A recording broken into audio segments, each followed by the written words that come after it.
this opportunity to learn from such well-spoken and inspiring leaders.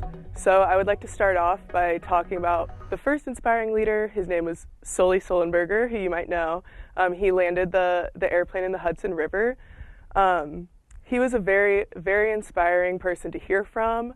I would say his main point was to be a great leader and to be successful, you need to have complete confidence in yourself. And he backed this up by talking about how he landed the plane in the river, and there's just absolutely no time to question yourself. You have to know that you are the best at what you do. And I feel like I can really carry this over as a student athlete here at Wake Forest and into my future career and just life in general.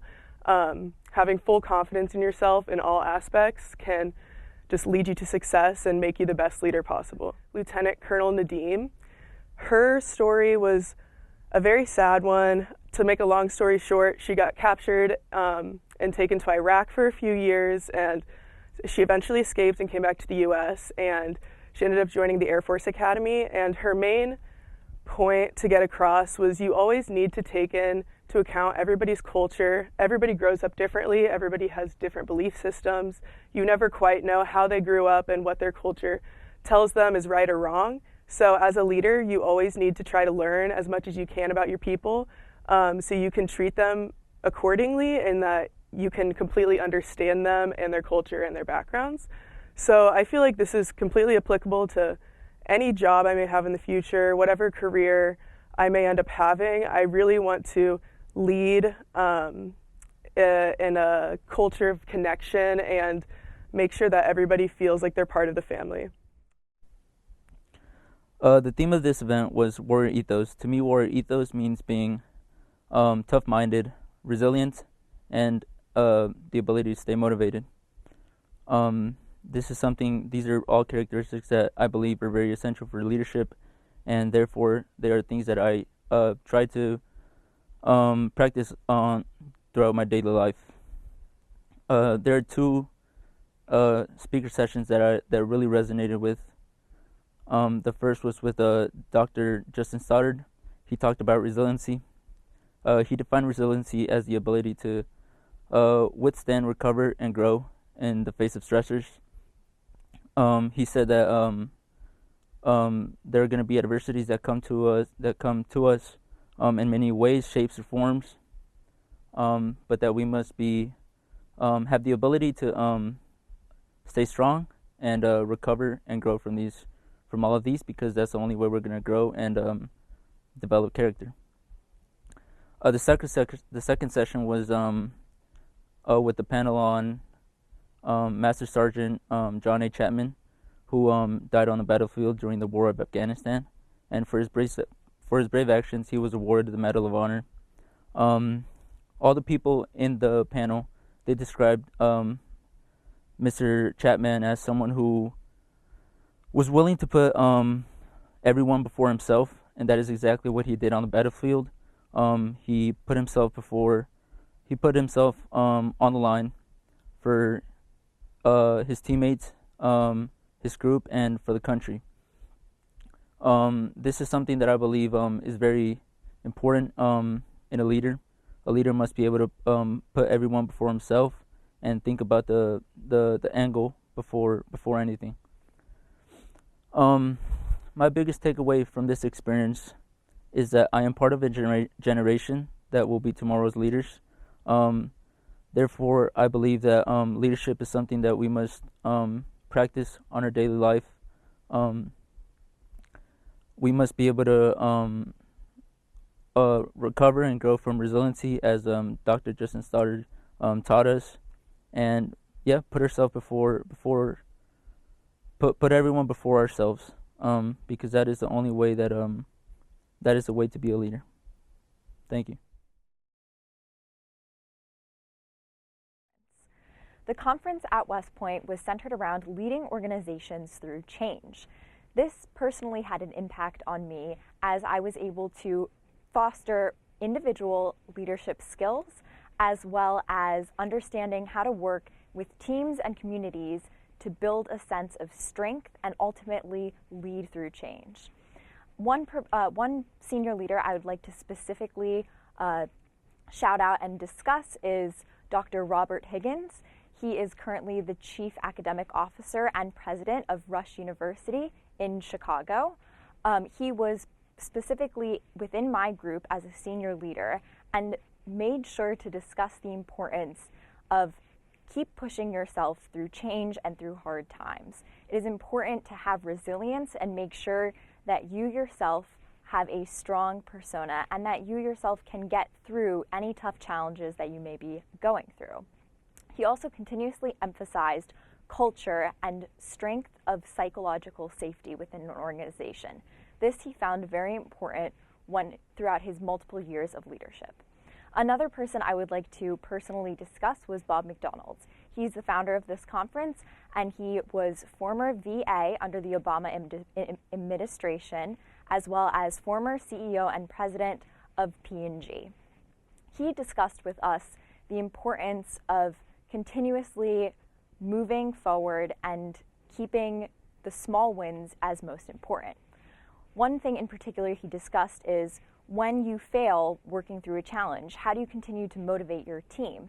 And he explained that focusing on the small wins and making sure that your team has a specific set goal that they can see and that they're trying to reach, and continuously emphasizing that is highly important. Everyone at the conference made sure to specifically focus on creating that strong culture and creating trust within your team.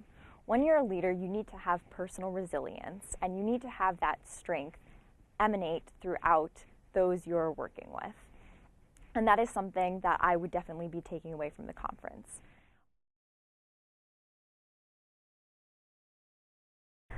Specifically, a few moments that I wanted to highlight were Mr. John Sanchez's opening keynote speech. He was kind of being picked on, I guess, by some of the other trainees, and eventually it led him to being, I guess, targeted into doing some extra workouts in which he was outnumbered by instructors to himself. I think he said it was 6 instructors to just him, and he was exhausted from doing extra work, and he just yelled out, "You can't hurt me." And I think that's just so illustrative of sometimes, times will get tough and it's hard to see a way out, especially in leadership, and you have to keep your calm as a leader, but you also have to learn to be resilient and just kind of embrace the challenges. And so that was something else that he said is, if it doesn't suck, we don't do it. And as funny as that mentality may seem, as a student athlete, that's something that definitely resonated with me, because it's every single challenge that you do is what's going to make you better at the end of the day. And then building off of that, another key moment for me was in Admiral Munch's talk during the Forrestal lecture. And Mr. Admiral Munch is the longest standing Naval Academy graduate to still be on active duty. So he's been on active duty since the 1980s. Something that he said in his talk that really resonated with me was the stronger the fire, the hotter the fire, the stronger the steel. And I would say the theme of the conference was authentic leadership, leading from within. And what really kind of connected the dots with me was hearing every single speaker, all the adversity that they had endured in so many different situations, but there were very common themes amongst them, which were connecting with others, which is a huge part about leading authentically, is you have to be able to connect with others and figure out what's most important to them in order to know how to best serve them, so servant leadership. And then also with the overcoming adversity, just like embracing challenges. And I think that's part of leading with authenticity as well, because you have to take your personal story and your personal history into whatever leadership you do. And so it was just such a great experience for me. I'm going to take those lessons, especially the overcoming adversity, into my every single day. I've been looking back at my notebook every single day since the conference, and I just feel incredibly grateful to have been granted the opportunity to attend and learn so much. So thank you. The theme of the conference was authentic leadership.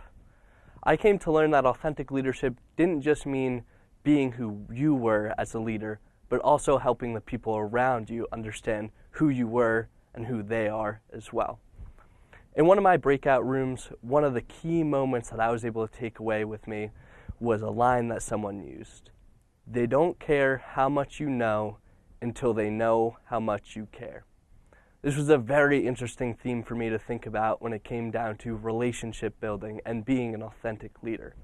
At this conference, I was able to hear from so many different people, from a former CEO of Pepsi to a Navy SEAL turned astronaut. So many different experiences, and time again I heard not only to be who you are as a leader, but to build those up around you and help them understand what you expect of them and what they should expect of you.